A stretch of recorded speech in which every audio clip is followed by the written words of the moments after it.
know that I'm going to hear bad things when we do go to court about my son. But I also know that I'm going to say good things too.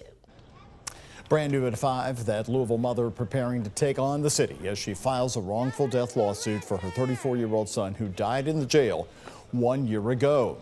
We have more on the lawsuit we first told you about here last night at 5. The jail saying in its own internal investigation that officers missed 2 chances to potentially save the life of Richard Graham. His mother is still unsure exactly how Richard got drugs in jail, but she says the jail should have prevented it. Focus reporter Travis Breeze has been spending months on the story, and he spoke to her again today. Travis? Doug, I've read through Richard Graham's death investigation multiple times. I've seen who was and wasn't interviewed. And in the redacted version that the city gave to me, it doesn't say exactly how the drugs got in. Monica says she wants to figure that out and prevent it from happening to anyone else's child. He was a nice young man.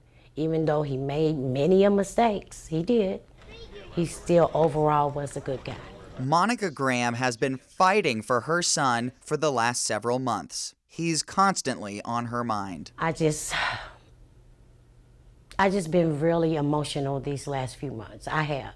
Richard died of a drug overdose May 19th, 2024, while in jail. Her lawsuit claims the jail did several things wrong, some of which the jail already admitted in its internal investigation. 2 officers were reprimanded for not doing adequate cell checks in the hours leading up to his overdose. The lawsuit says these officers either did not recognize that he was unresponsive or did not care. If they would have checked and did something, my son might be still alive.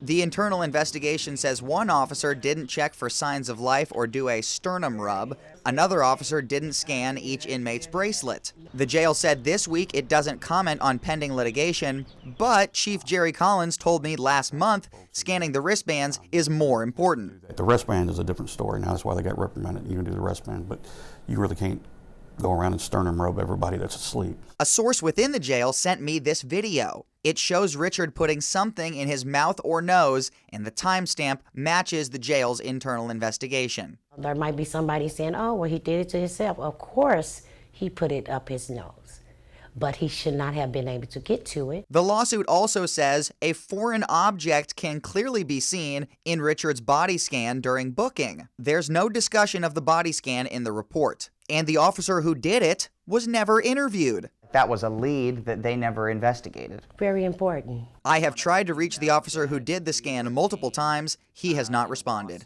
Chief Collins also told me last month drugs still get into the jail, but most don't make it past the first floor. In the beginning, it was everywhere all over the jail. Now you have limited incidents where you find it in the jail, and that's a good thing. Monica knows she'll have to talk more about Richard's death in court. It's my child. I'm ready for anything. She says it's worth it to prevent pain for future families. Chief Collins has made several reforms to curb in-custody deaths since he started as the head of the jail in March 2022, including inmates changing into their jail jumpsuits the instant that they get into jail, stopping paper mail, and also increasing the amount of Narcan in the facility. In the studio, Travis Breeze, WHS 11 on your side.